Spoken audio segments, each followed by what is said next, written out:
Force మంత్రి ఉత్తమ్ కుమార్ రెడ్డి మీడియాతో మాట్లాడుతున్నారు. ప్రత్యక్షంగా చూద్దాం.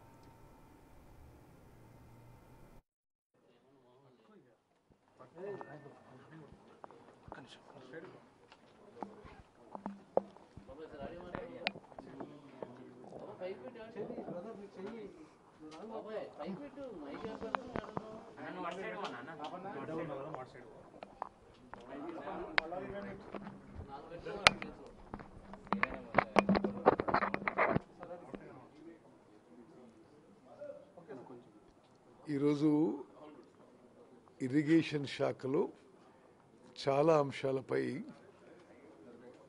కన్సర్న్డ్ ప్రిన్సిపల్ సెక్రటరీ అదేవిధంగా కమిషనర్ ల్యాండ్ అక్విజిషన్, ఈఎన్సీలు, చీఫ్ ఇంజనీర్లతో ఒక రివ్యూ మీటింగ్ పెట్టడం జరిగింది.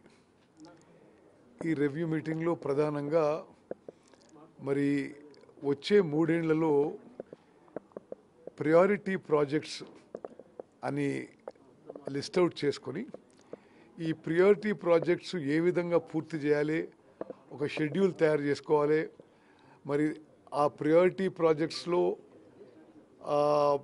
పెండింగ్లో ఉన్న ల్యాండ్ అక్విజిషన్, R&R వర్క్స్, ఈ ప్రయారిటీ ప్రాజెక్ట్స్కి పూర్తి చేయాల్సిన అవసరం ఉన్న బడ్జెటు, మరి నెలవారీ బడ్జెటు, ఇవన్నీ కూడా డిస్కస్ చేయడం జరిగింది.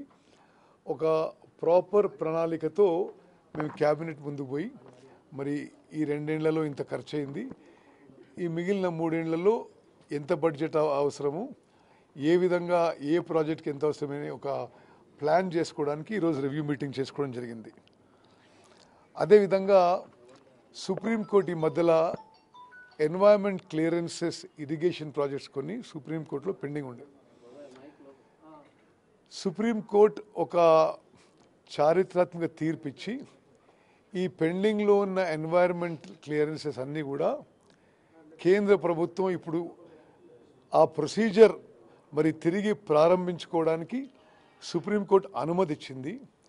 ఇప్పుడు గౌరవెల్లి ప్రాజెక్టు కానీ, పాలమూరు రంగారెడ్డిలో కొన్ని పార్ట్స్ కానీ, డిండి కానీ, సీతమ్మ సాగర్ ప్రాజెక్టులు ఇవన్నీ కూడా ఇవి సుప్రీంకోర్టు పోయిన వారం ఇచ్చిన తీర్పుకి అనుగుణంగా మేము తిరిగి కేంద్ర ప్రభుత్వంలో ఎన్వైరన్మెంట్ మినిస్ట్రీకి పోయి ఆయా పర్యావరణ అనుమతుల కోసం ఏ విధంగా ముందుకు పోవాలని చెప్పి చర్చ చేసుకొని కొన్ని నిర్ణయాలు తీసుకోవడం జరిగింది.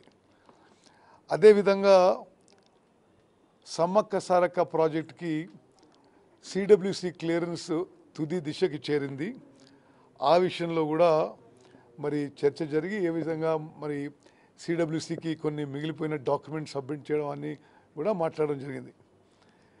కేంద్ర ప్రభుత్వం నుంచి ఏప్రిల్ 2026 వచ్చే సంవత్సరం ఏప్రిల్ నుంచి కేంద్ర ప్రభుత్వం నుంచి మరి ముఖ్యమంత్రి గారు, నేను, కేంద్ర మంత్రివర్యులు సిఆర్ పాటిల్ గారిని ఇరిగేషన్ శాఖకి నిధులు ఇవ్వాలని చెప్పి ఈ 2 నెలల నుంచి కోరుతున్నాం.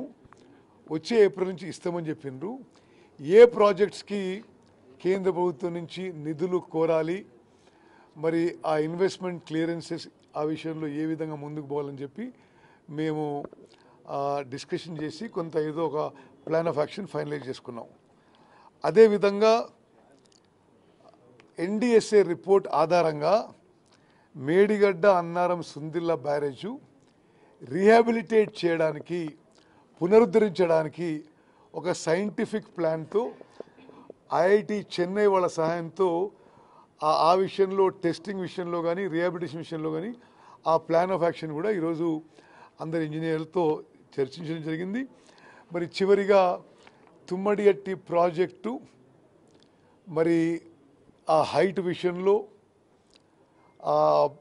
ఏ విధంగా 80 టీఎంసీలు వాడుకోవాలి తుమ్మడిగట్టి నుంచి, మరి ఎంత హైటు, మహారాష్ట్ర ప్రభుత్వాన్ని ఏం అడగాలి, మరి దానికి డీటెయిల్ ప్రాజెక్ట్ రిపోర్ట్ ప్రిపరేషన్, ఆ విషయాలు కూడా సుదీర్ఘంగా చర్చించడం జరిగింది.